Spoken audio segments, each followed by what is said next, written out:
Good morning, and thank you everyone for joining us. We have Jim Yates and Sarah Pawlicki here from Eastman and Smith, and they are going to talk to us about 2020, a year of change, handbook updates to make right now, which is really relevant given all of the events that have occurred so far this year and all of the things that are going on. We would like to thank all of our sponsors, including Eastman and Smith, Fifth Third Bank, Huntington Bank, Shoemaker Loop and Kendrick, Highland, Skylight, William Vaughn, and Raymond. And we will hand it over to Sarah and Jim. If you could please mute your device and turn off your video, that will help with the streaming capabilities. And please utilize the chat box down at the bottom of your screen for any questions that you may have. We will have time for those at the end of the presentation. Thank you very much, and let us know if you have any questions. Sarah and Jim, it's all yours. Emily. Good morning, everybody. Good morning. We are glad you were all able to join us this morning, and we hope that you find this next hour of information useful. Frankly, we could have done a day-long conference on this topic. There has been so much going on this year, and so there's a lot we need to take a look at in our workplaces as far as updating our policies.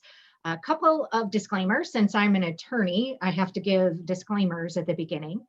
The information that Jim and I are presenting today is believed to be accurate as of October 20th, 2020. If you are watching this video at some other point in time, please double check any information for its accuracy, but we believe that the information provided today is accurate as of today's date.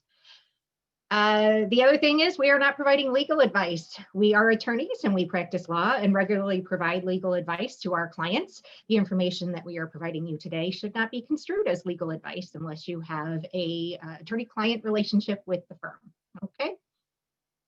All right. So as I mentioned, we have a lot of material to cover today, and we had to go through and pick out what we thought could fit in an hour. The confusion that has arisen in 2020 just keeps going every morning when you wake up. What is the next confusing thing that we have to deal with?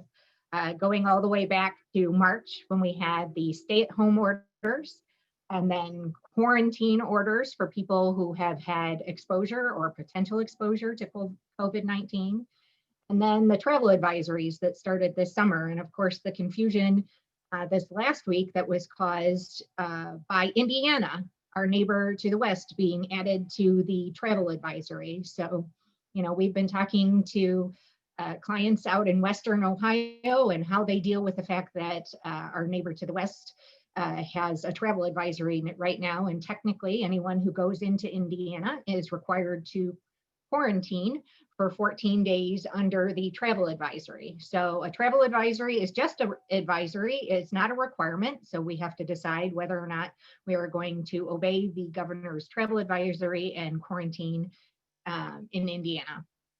Then in July, we had the requirement for masks coming out, mandatory masks. If you've been in the workplace since April, at first it was masks, no masks, mask, every day it was different. I think it's pretty much settled now that we are all required to wear masks anytime we are out in public or at work, but Jim's going to talk about that.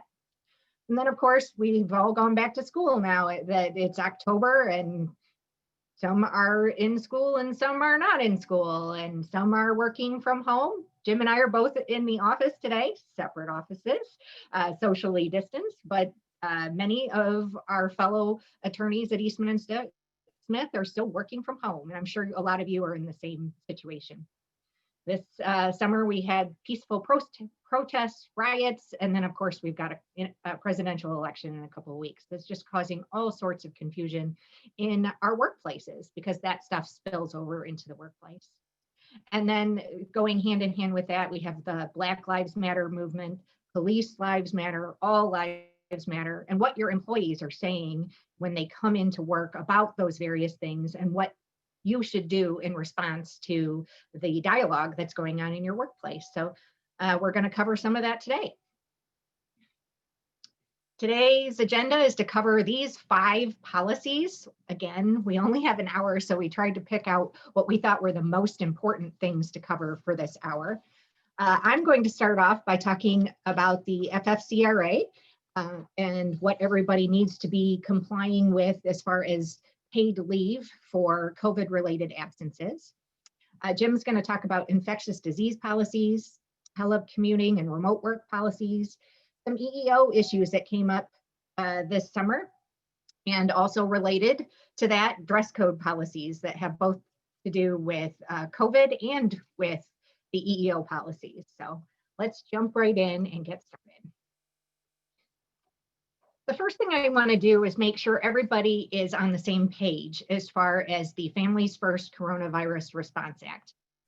The FFCRA was passed March 18th, 2020, and effective April 1st, 2020. It is not retroactive, so that's important. If you've had somebody that was off of work between March 18th and April 1st, the FFCRA does not apply to them.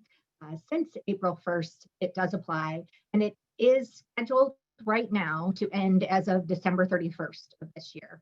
I think there's pretty much an agreement that COVID is not going to be gone by December 31st, 2020.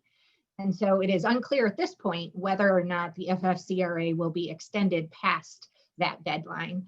But for now, it is set to expire as of December 31st. The FFCRA has 2 different leave provisions. The first is an emergency paid sick leave, and that gives up to 80 hours in a 2-week period of paid sick leave. And this is the very first time in our history that the federal government has enacted a paid leave requirement. We have had the Family and Medical Leave Act. For those of you who have more than 50 employees, you are well aware of that. But that is unpaid leave under the law. And this is the first time that we've had a paid leave requirement. So 80 hours in a 2-week period of emergency paid sick leave. And it was also, the FFCRA also expanded the FMLA for a total of 12 weeks of leave, which is intended to be 2 weeks of the emergency paid sick leave and 10 weeks of expanded FMLA leave for a total of 12 weeks of paid leave to care for a child whose school is closed or daycare facility is closed. The regulations came out on April 1st. And the effective date was April 1st. So we had a lot of learning to do very quickly.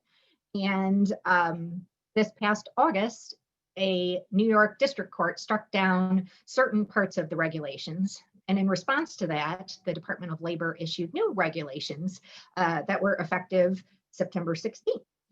So we had a whole new set of regulations to learn at that point in time, not too terribly different from the original regulations issued April 1st, unless you are a healthcare provider. That was a big switch because it changed the definition of healthcare provider that we had been working from since April 1st.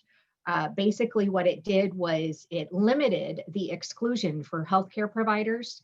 The original FFCRA regulations said if you were employed by a healthcare provider, that basically you were excluded from the provisions of the FFCRA.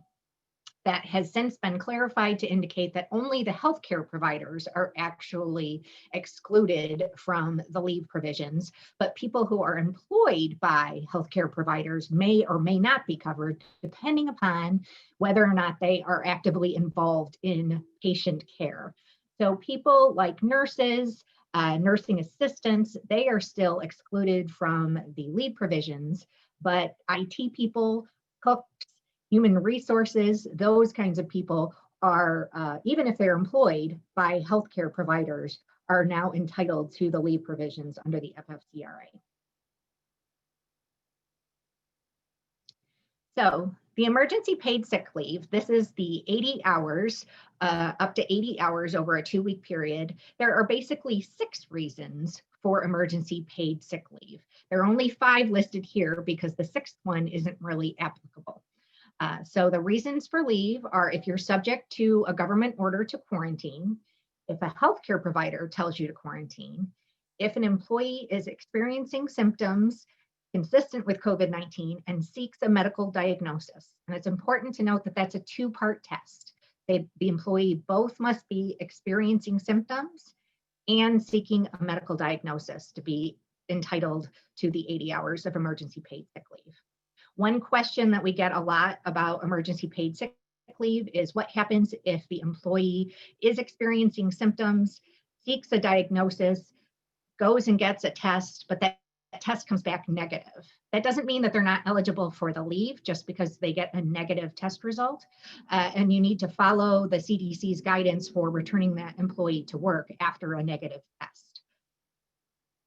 If the employee is caring for someone who is subject to a government order to quarantine or is required to quarantine by a healthcare provider, then they are also eligible for the 80 hours. And to care for a son or daughter due to the closure of school or childcare is another reason for emergency paid sick leave. Intermittent leave has also been a big question under the FFCRA, and one of the issues that was involved in that New York District Court case. The Department of Labor has clarified that an employer must agree to grant intermittent leave for either the emergency paid sick leave or the expanded FMLA leave. However, you may not have intermittent leave if someone is required to quarantine, and that makes sense.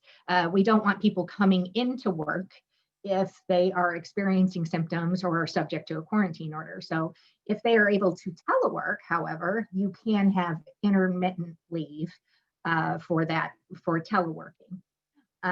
The only time you may have on-site intermittent leave is if the person is taking leave to care for a child because of school closing. And we've had a lot of issues regarding that lately as well. The Department of Labor has also clarified that in these hybrid schedules that we're dealing with right now, that each day that the school is closed counts as a separate closure. So if it's a hybrid model and a school is closed to the child on Monday, then that is a separate closure, and therefore the employee is not taking intermittent leave technically. It is a closure that occurs on that day. A little bit of a stretch of the thought process, I think, but we can understand what they're intending by it. So if an employee is subject to, or the employee's child has a hybrid school schedule, then you need to allow the person to take FFCRA leave under the expanded FMLA for the days that the school is closed to the child.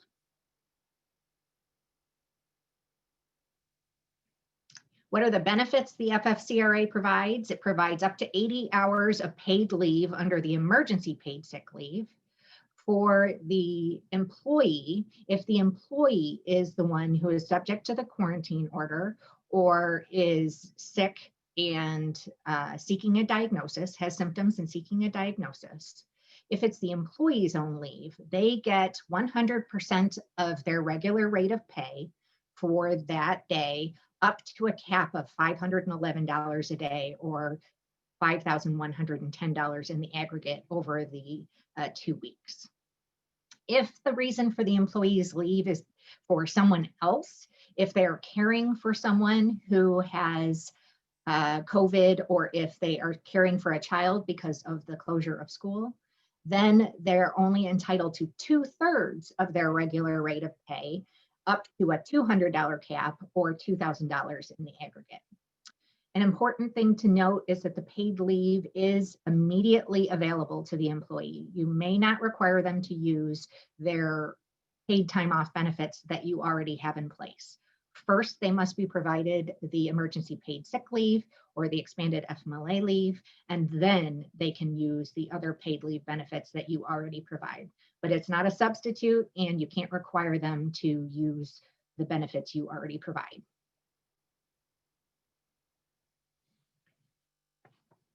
For emergency paid sick leave, there is no length of service requirement. On day one that you hire an employee, if they have one of the reasons that they are eligible for emergency paid sick leave, they are entitled to those 80 hours. You must maintain the employee's health insurance during the period of time. And after the first day, they must provide and follow your reasonable notice procedures. We do have a question that asks, can we require employees to supplement their 2/3 pay with vacation time? You can do that. However, you may only take the tax credit, and we'll talk about that in a minute, for the 2/3 pay. So practically speaking, I've had a lot of employers look into that and decide it's too much work to require employees to take 1/3 of vacation time and 2/3 of paid sick leave. But you may do that. You just cannot take the tax credit for the 1/3 vacation time. You may only take the tax credit for the 2/3 of emergency paid sick leave.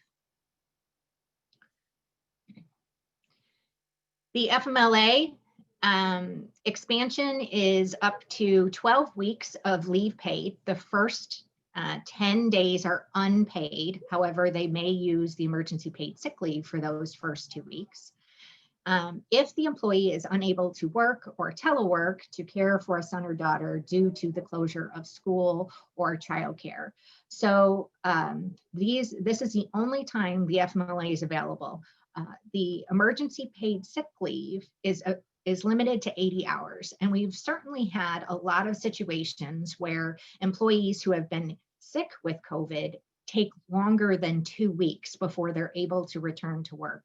And so if you are covered by the regular FMLA, you have more than 50 employees, you need to consider, providing them regular FMLA for that expanded or for that for the extra time more than 2 weeks. But it is not the expanded FMLA. The expanded FMLA is only if the person is needed to care for a child.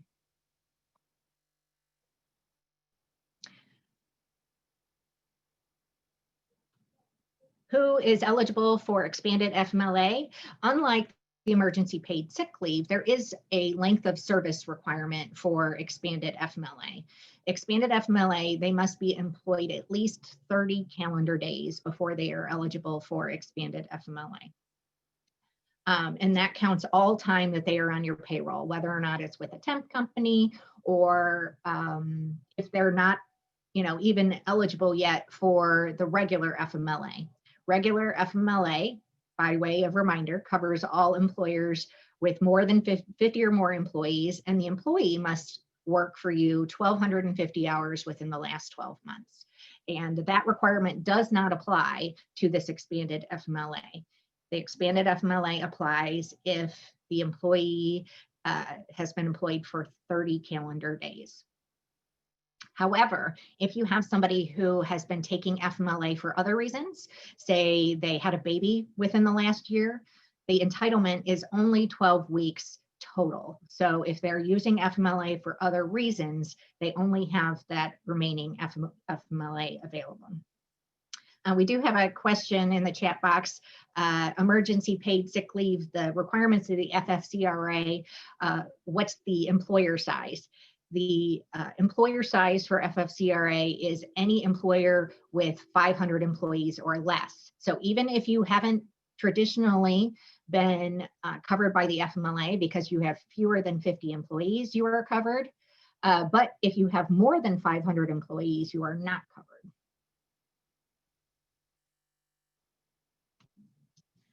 Some other requirements of the expanded FMLA, if the employee needs to provide you with notice as soon as practicable, and you must restore them to their prior position. Remember, FMLA leave is a protected leave. So employees must be restored to their prior position of employment unless you meet one of the requirements with fewer than 25 employees and meet certain criteria. And if you're going down the road not to reinstate with someone after taking FMLA leave, expanded FMLA leave, you need to consult with legal counsel before you do that.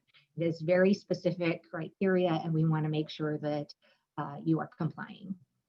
You must keep health insurance, just like regular FMLA. And as I mentioned, this is supposed to sunset as of December 31st, 2020. We shall wait and see if it is extended.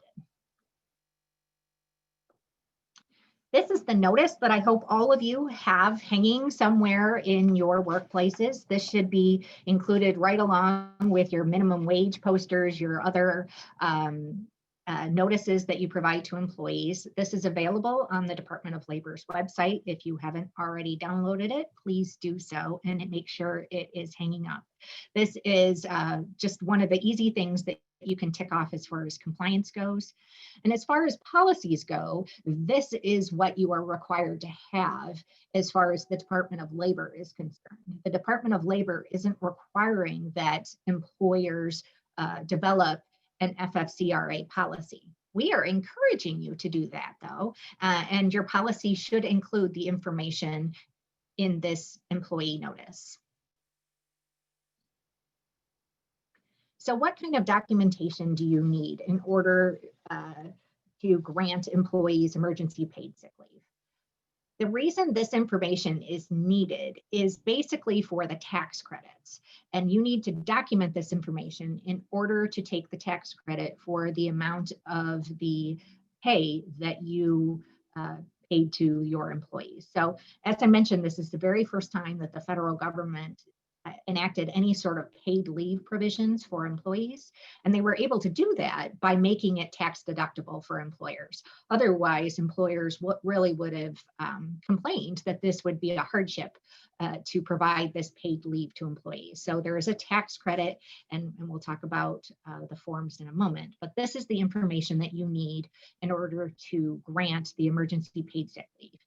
The employee's name, the date, the reason. So if you go through the 5 reasons that emergency paid sick leave are available and circle one of them, you have that. An oral or written statement that the employee is unable to work or telework due to the qualified reason for leave. So if the employee says that to you over the phone, you can make a note of it. Or if you have a form that you can email to the employee and they can electronically sign and return to you, that would be a good way to do it too.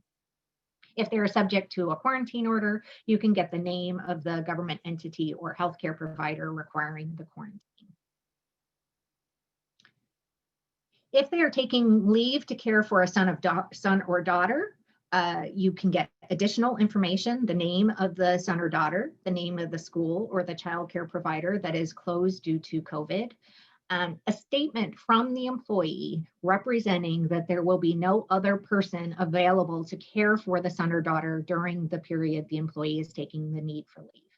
So that's an important thing and something that we dealt with quite a bit at the onset of this, because employers would contact us and complain, look, dad is asking for leave to take care of the son or daughter, but we know that mom is at home already. And so in order to handle that situation, you can get a statement from the employee indicating that there is no one else available to care for the son or daughter. If the employee provides you with that statement, then you need to provide them with the leave. You can also ask for anything else you might need to support the request for tax credits, and you don't need to provide them with the leave unless they provide you with sufficient support for the tax credits. However, the information that they need to provide you is pretty limited. It's just the information that we said here. And so you want to be careful if you're going to go down the road of denying leave because they didn't provide you with appropriate documentation. This is the information that the IRS requires. There is a website on the IRS's webpage that provides a FAQ that walks you through all of the questions that you might have with regard to what documentation you need. I am not a tax lawyer, so I'm not going to provide any tax advice today, certainly, but this is the documentation. The IRS 7200 form was a new form that the IRS created for claiming these tax credits under the FFCRA, and then you actually take the tax credit on the Form 941. So what are some policy considerations as far as the FFCRA leave? Should we provide a form for employees to request leave? I think so, yes. It's not required by the Department of Labor, but if you develop a form that walks your employees through all of the information that you need to document the tax credit for the IRS, then you have the required documentation to support your tax credit, and you have the information that you need from the employee. There's a lot of confusion about how much time people are taking off and what reason it is that they're taking off, and is it a qualifying reason? If you have a form that walks through that, it makes it a little bit simpler to make that decision. Should we allow intermittent leave? We have been encouraging employers wherever possible, particularly now that we have this hybrid school issue, to allow intermittent leave whenever you can. The Department of Labor has come out and said that each day a school is closed is a separate closure. And so it's not even considered intermittent leave when you're looking at that situation. However, to the extent that your employees need time off because they're assisting with homeschooling, even if the child is at home but is old enough to do their homeschooling on their own, the parent might be needed to help the child work through some of those schooling issues and making sure that they're logged in correctly. And it'll just, it goes a long way to help your employee relations if you work with your employees during this difficult time. What sort of employee notice procedures? Remember that we are allowed to require notice as soon as practicable. So after the first day. So if you have a system where people call off, if they provide you with the form that says how long they need, perhaps you don't require them to call in every day, but you can require them to follow your notice procedures. And if they fail to follow the notice procedures, then you can look at whether or not the need for leave should be denied. Again, before you deny any leave under the FFCRA, please consult with legal counsel so that we can avoid any litigation that could result. Okay, now I'm going to hand it off to Jim to go through infectious disease policies. Okay, thanks, Sarah. So I know you're all diligently working through your COVID-19 policies at this point. So what do we actually need in our handbook and what should be a separate policy? And we'll try to go over this pretty quickly because we have some time limitations. So you should put an infectious disease policy, or we recommend one, in your handbook. That's a broad-based policy that also would apply to other types of infectious diseases like the flu and not just specific to COVID-19. So in that policy, you should really identify, think about, okay, what happens when the business, if the business has to physically close down, or we can't work in a specific location anymore, or we can't get to a location anymore. So where are the remote locations? Are people expected to continue to work out of the main office, and where are they supposed to work? And so you need to cover that. You have to identify your expectations regarding how employees should be minimizing their exposure to infectious diseases outside the workplace, and also address whether the employees have paid leave available to them for their own condition, or do they have paid leave if they're taking care of a family member who has contracted an infectious disease, or is there unpaid leave available for both of those reasons? I mean, obviously, Sarah covered the FFCRA leave that's available for if the FFCRA applies to your workplace, and we'll see if that gets extended within the next couple of days as Congress tries to work through another relief package. Address employee notification requirements. Are you going to have the same notification requirements that you do any other day, or do you have different notification requirements? Are you going to require employees, are you going to allow them less time to report instead of reporting an absence 24 hours before or an hour before? Are you going to give them some leeway to report it? And how are our reporting requirements now going to change in light of the fact that maybe a location is closed or no one's come into the office, and you need to let people know in your policies that those requirements may very well change and how they're going to be notified of those requirements. Most infectious disease policies will specifically say that travel will be limited. Work-related travel will certainly be limited, and maybe only to a certain employee or employees. Maybe those employees are the only ones designated and allowed to travel for work. So put that in your policy, and you may want to address some other issues about what actions the employer's taking or will take during a pandemic, or even a regular flu season, to minimize the spread of any infectious diseases. You should put in the fact that you encourage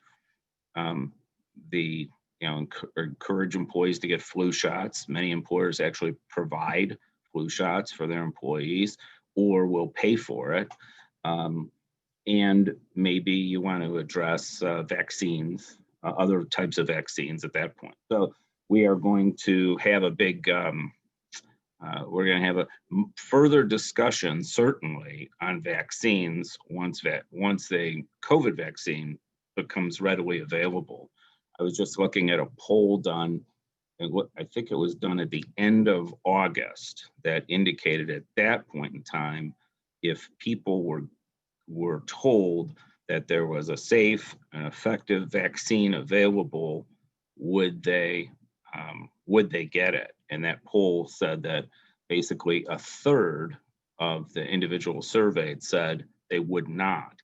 So what's going to happen when vaccines become widely available? What's happening now with the flu shots? Are employers just strongly encouraging employees to get a flu shot? There are certain employers in the healthcare field that actually require employees to get flu shots, and then provide accommodations for people that have disabilities or certain religious issues that would prevent them from getting a flu shot, or maybe even another type of vaccine. So that's going to be dependent on the employer's culture about how strongly you want to encourage or recommend employees to get vaccines, flu shots, or whether you want to try to go down the road to make it mandatory, except for individuals who have a need to accommodate a disability or a religious accommodation, or have a religious accommodation. So that's a cultural thing, but you should probably mention that in your infectious disease policy, that you do encourage, you have the flu shots available. When vaccines become available, you would encourage people to get those. So in any event, broad-based infectious disease policy in the handbook that actually contemplates these types of issues. You also will have to now have a specific COVID-19 preparedness and response plan, and you should be working on those, and most of our clients are continually having meetings on those policies and then updating them when the latest guidance comes out. Why do you need one of these written policies that's sort of separate, a standalone policy on this? Well, Ohio Responsible Restart contains a number of very specific provisions that employers have to implement in order to so we can keep businesses open in the state of Ohio. OSHA has its own guidance on this, and OSHA also has the general duty clause, which says that employers are supposed to be providing a workplace free of recognized hazards likely to cause a significant injury to employees in the workplace. So there is a general duty clause basically requiring employees to keep their workplaces safe. And course, the CDC has its own guidance. And then if you have operations in Michigan, MyOSHA, which is Michigan's state plan for OSHA. Ohio follows federal OSHA. Michigan has its own state plan. That's also consistent with OSHA, but they administer it themselves. Well, MyOSHA issued an emergency rule on October 14th just last week, that requires employers to have one of these preparedness and response plans, a written plan. And so for all those reasons, you're going to need one of these. So I have some of the components of one of these plans in a lot of this information. I'll go through them pretty quickly, but initially that plan has to be in writing, updated with new information. Most employers are doing this now. It has to be available to and communicated to employees, and employees need to be trained on the policy. So this slide's a little has a lot of information on it, but basically employers should have already done this, made an exposure determination and categorized specific job tasks for in sort of the level of exposure, so that employers can decide what types of measures to take to reduce that exposure. These exposure determinations are listed in OSHA's recommendations. So OSHA has some very, very detailed hierarchies of exposures and how you determine them. But obviously, if someone's working without much close contact with folks and doesn't come into contact in their work with the members of the general public and or other employees, they have low exposure. And then when you get up to the continuum of very high exposure, those are individuals that work with COVID in the medical field with COVID positive patients. They work with specimens of individuals that are COVID positive. They work in the medical field where exposure to other individuals, respiratory droplets or exhaling and inhaling is basically part of the job. So you need to do the categorization of the hierarchies of exposure, and then your policy needs to include the infection prevention measures that you're taking, which we've all included in our policies now. And we all have signs up about hand washing and hand sanitizing. And your policy should also require workers who are sick to stay home, or they have to be working in an isolated location. It shouldn't be, the policy should prohibit or severely limit any sort of desk office sharing if you're in the construction or manufacturing business, limiting or prohibiting tool sharing, and what procedures is the employer using for cleaning and disinfecting, and making sure that those procedures and the chemicals that are used are in accordance with what the CDC says we should be using. And the employer should also have a remote work policy included as an infection preventative measure. Employers also should have, and it should be in writing, what's your health screening and monitoring policy. So employers should be requiring daily self-screening protocols, asking employees if they have symptoms, if they've been exposed to individuals that are either suspected or are COVID positive, and should be requiring, if at all possible, employees to do temperature checks. A lot of employers are doing their own temperature check. I've had my temperature checked so many times now when I'm out at clients' businesses. So there's lots of different tools out there that make temperature checking pretty easy. And there has to be a procedure that you have in your policies regarding reporting of signs and symptoms. And if somebody is reporting those signs and symptoms during the workday, what are we going to do with those individuals? How are we going to isolate them? Who do they, who is going to be contacted if someone is experiencing signs and symptoms either right before work or while at the workplace?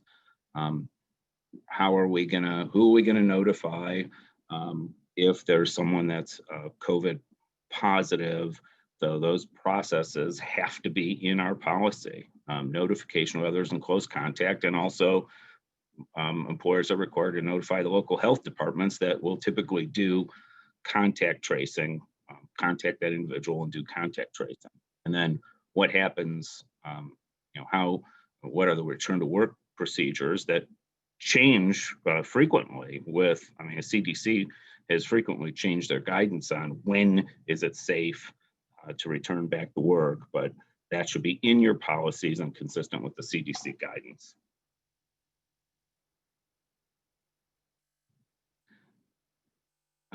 Your actual policy and your COVID-19 policy should also include workplace controls. This includes designating someone that's on site as the COVID on-site coordinator. That says COVID-10. We're up to COVID-19 now. So that should be COVID-19 on-site coordinator. And then other workplace controls, of course, are social distancing, which is required under Ohio governors and Department of Health orders. And social distancing is requiring folks to social distance and stay 6 feet or more away, and in close contact is 6 feet or less over an extended period of time. Ohio has a mask mandate since July 23rd, and so that the policy should address face coverings, masks, shields.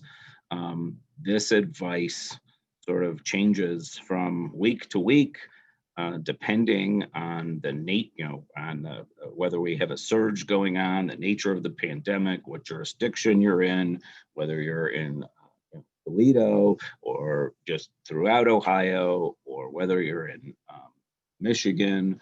So you really need to check and be up to speed with what your jurisdiction actually requires in terms of masking.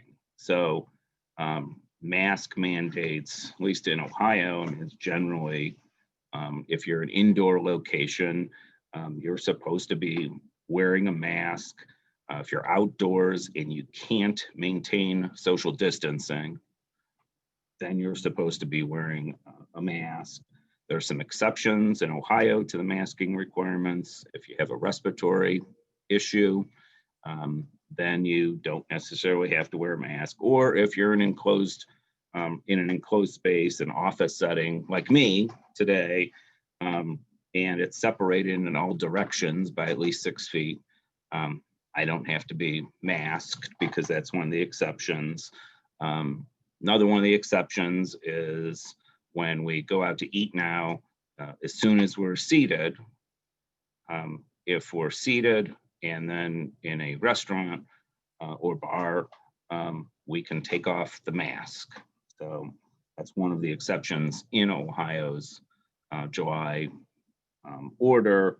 And in manufacturing, in order to be exempted from the masking requirement, you have to be basically able to be separated on all sides by 6 feet, and or you can be separated by a barrier or barricades. And so that's why a lot of manufacturing facilities have put up plexiglass barriers. So you have to check with those with the masking requirements, but that has to be included in your policy, and you really need to keep on top of that and continually update your policies pursuant to the specific mask mandates. The policy needs to address personal protective equipment, and you need to go back to your exposure determinations and provide appropriate PPE for the exposure level of that job tasks. And your PPE part of your policy should cover the use of that PPE, when you have to use it, how it's stored, who pays for it, how employees obtain it, who cleans it, how it has to be cleaned, and training over PPE. And then the CDC guidelines have numerous industry-specific guidelines, and that also has to be incorporated into your policies depending on what industry you're in. So you need to train and maintain those training records so that you can defend an OSHA citation, or give it to OSHA, when they come out and show that you've trained them and document that, or certainly my OSHA, because they're going to be using their emergency rule to cite employers and investigate. Also, this will help you avoid lawsuits, and also may help you defending workers' compensation claims for COVID exposure in the workplace, and we're seeing a lot more of that. So that's your COVID-19 plan and preparedness your COVID-19 preparedness and response plan in a nutshell, and your infectious disease policies. Also, again, included in that is PPE. We have a separate slide on that because, again, this mask issue has been a very big issue. What employees are able to, when are there exceptions or exemptions to the requirement? Are there specific exemptions for certain employees that come in? And if we give them an accommodation or an exception to the mask requirement, what about all the other employees that are going to be asking for a similar thing? N95 masks are considered respirators by OSHA and fall under the respirator standard. So if individuals are wearing those, or if you're handing N95s out, you have to have fit testing and proper training for those. And then there's a difference between face shields, obviously, and masks and other types of face coverings like gaiters. A lot of employers use gaiters that can go down over your neck, and then you can then pull them up when you need to. And there's a lot of discussion going on right now because the CDC had sort of downgraded and not recommended the use of gaiters as a face covering. And in light of one study that was done, finding that gaiters were not effective at all. And now other studies are coming out and saying that, oh, yes, indeed, gaiters are or can be effective. So that's something else to keep an eye on. But for now, there are still a lot of our employers that are using gaiters as face coverings instead of masks. So as part of your infectious disease policy and some of the things as part of this our response to the pandemic, obviously, more and more employees are telecommuting, and we're having, majority of our workforce is now working remotely. So if you didn't address telecommuting, remote work policies in your handbooks before, you need to now. And many employers have specific telecommuting agreements that apply to either certain employees or classes of employees. But at a minimum, your policies on telecommuting should indicate when telecommuting or remote work is available to employees, and who's going to provide the equipment, and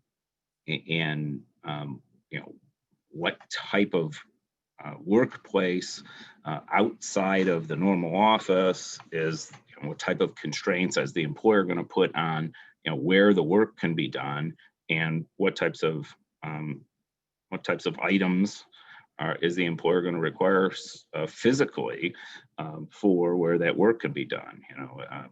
Things like you need to work in an area that is, unobstructed, that doesn't have a lot of noise going on, a lot of distractions going on, that has ergonomically friendly, computers and furniture and those kinds of things, and isn't a hazard to somebody's physical health. So so those types of things should be included in the policy.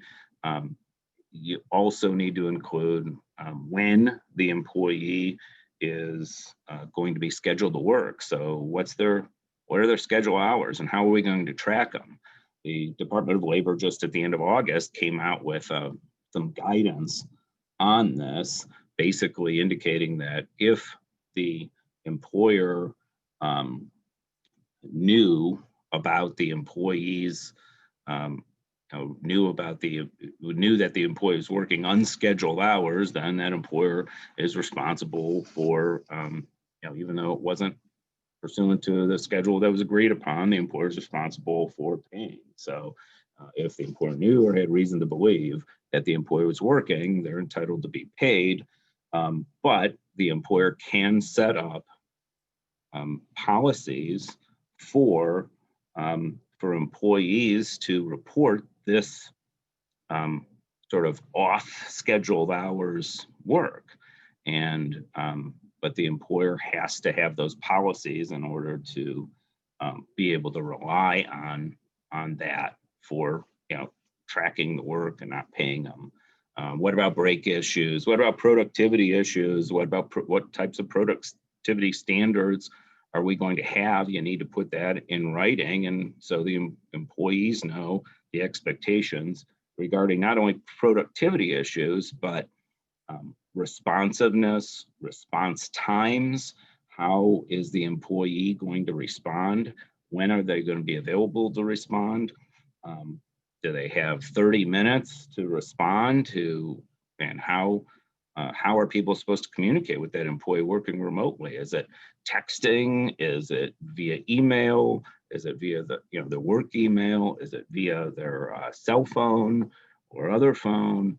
So those things should all be spelled out in your remote work policies. Who is the individual supposed to report to for as a supervisor? Confidentiality issues. We have a lot of those issues being lawyers, obviously, with client communications, but most businesses have confidentiality issues when you're working remotely, and you really need to stress that in your remote work policies about the confidentiality information and the steps that you take from an employer's taking and expects the employee to take from an IT standpoint to keep the employer's information confidential. And then who is eligible for telecommuting? Is it everyone? Is it just certain types of positions, certain classes of positions, certain individuals? But you need to address that in your policy. And you're just mentioning, telecommuting is available to all employees who meet, this type of criteria. So those are some of the considerations on telecommuting and elements of a policy. So in the last few slides, we're going to shift gears now to sort of non-COVID related issues. And despite the fact that we had this pandemic going on, some of us may have forgotten that the United States Supreme Court came down in the Bostock case with one of the most significant civil rights decisions in the last 40 years. And that decision, really, it was 3 cases combined into one. The US Supreme Court on June 15th said an employer who fires an individual merely for being gay or transgender violates Title VII. So now this is pretty settled pretty settled, law that Title VII applies and prohibits discrimination on the basis of sexual orientation or gender identity and expression.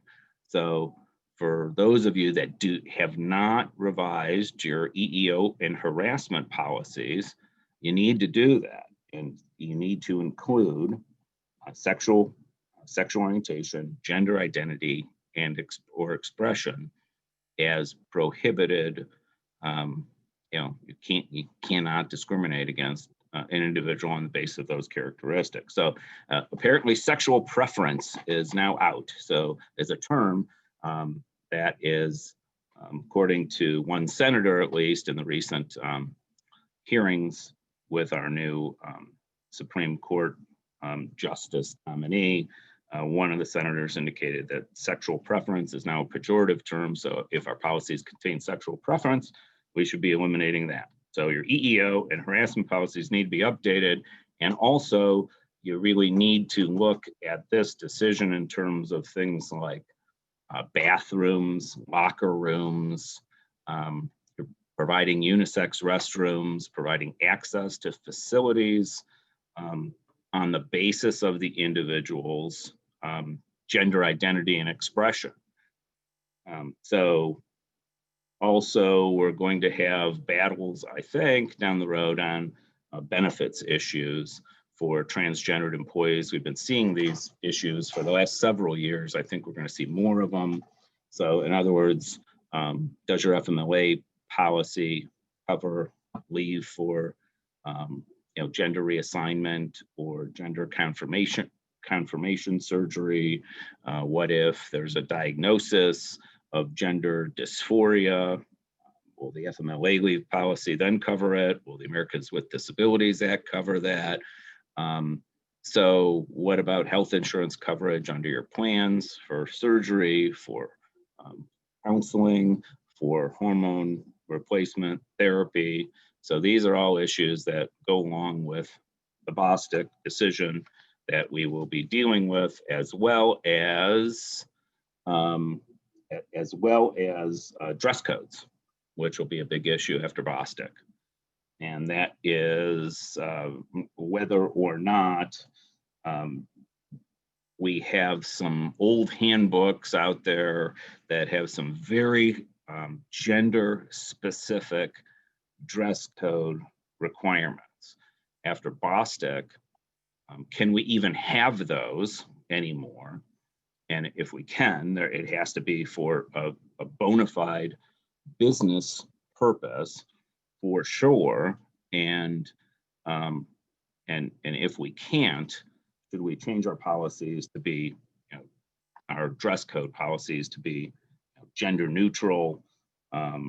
Or is there really a reason for dress code policies anymore? With so many people not even working in the office, should we be, changing some dress code policies simply to, we're a professional office and you're expected to just dress professionally, or need to dress appropriately for the, for your day. So a lot of employers are now going to those types of gender neutral policies. But one thing is for sure, with dress codes, you really need to take a look at those and eliminate as many of the distinctions between, the genders in your dress code policies as possible, if not all of them. And the ones that you are keeping, make sure that there's a legitimate business reason, pretty darn good business purpose for having those distinctions. So the last thing that I wanted to cover was policies regarding political expression in the workplace, because we have a heated political campaign going on, as everyone knows, as everyone that hops on social media for more than 30 seconds knows. So we put up the Goodyear policy, and Goodyear was doing training on diversity, and these were the types of things that were acceptable and unacceptable. And this Goodyear got in trouble for that, and the president tweeted about it, and Goodyear ultimately revised this policy and indicated that Blue Lives Matter and All Lives Matter was not unacceptable anymore. Of course, MAGA attire still was. So generally speaking, we have a slide on this. What can be prohibited now?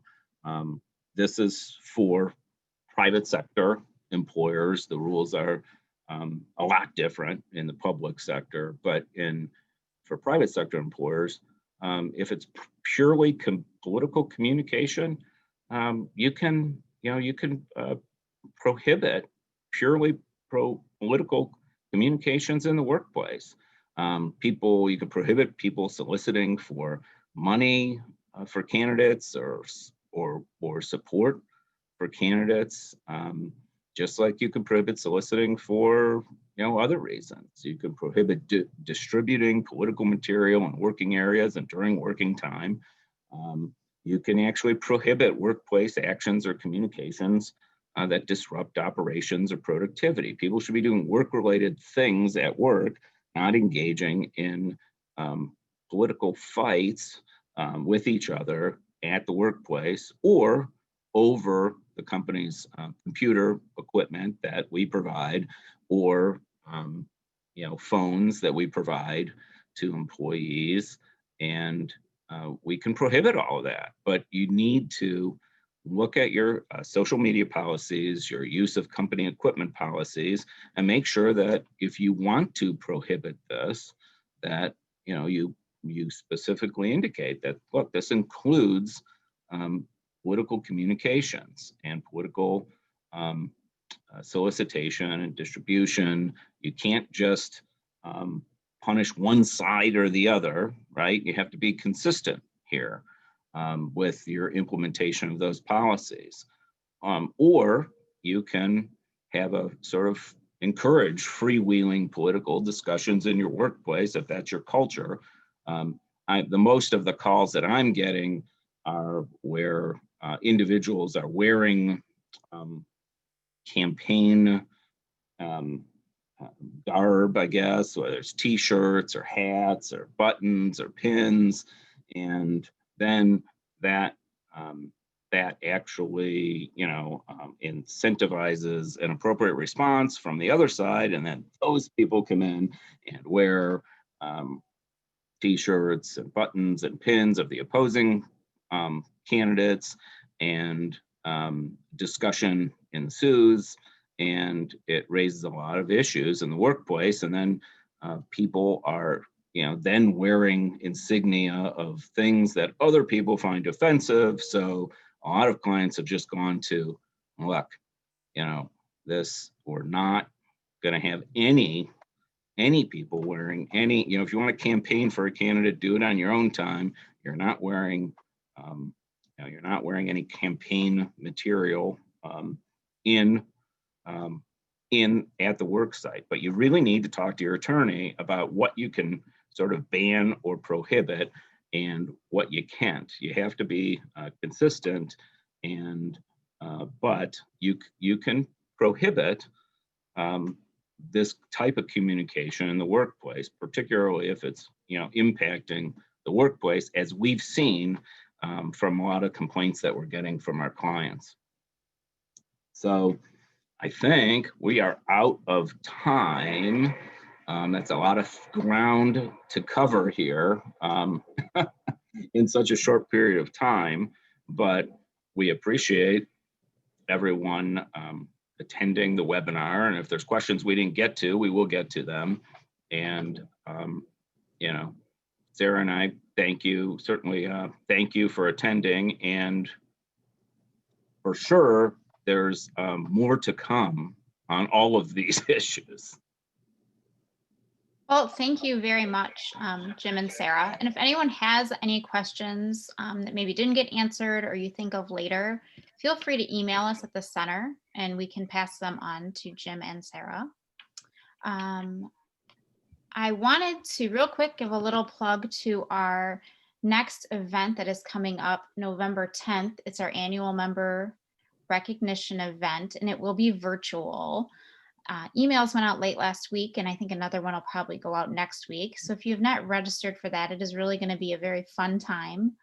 We've got a good amount of entertainment and surprises in store for everyone.